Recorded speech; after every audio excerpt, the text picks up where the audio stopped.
In this question, we want to look at two different unit cells.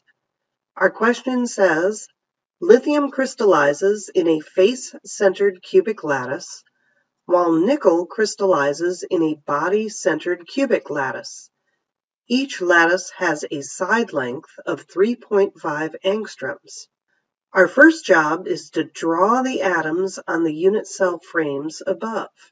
Lithium is face-centered cubic, so that means we will need atoms on the corners and on the faces. Here are my corner atoms, and here are my 6 face atoms. Nickel crystallizes in a body-centered cubic lattice, so let me draw that. This means I have 8 atoms on the corners and 1 atom in the center. Our next question asks, which element has more atoms in a unit cell? Lithium has 8 atoms on the corner with 1/8 ownership and 6 atoms on the face with 1/2 ownership for a total of 4 atoms in a unit cell. Nickel has 8 atoms on a corner with 1/8 ownership and 1 in the center that is fully contained by the cell. So that gives me 2 atoms per unit cell. So my answer is lithium.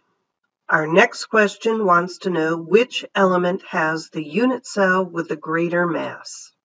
It's easier to work this in moles of unit cells so that we can use grams as our comparison.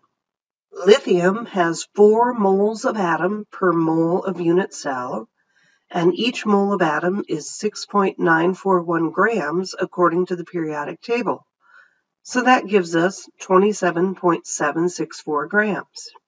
Nickel has 2 moles of atoms per unit cell and a mass of 58.69 grams per mole.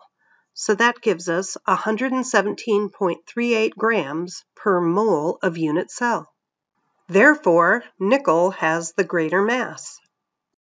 Our last question wants to know which element has the greater density, and our answer is nickel, which has more mass in the same volume.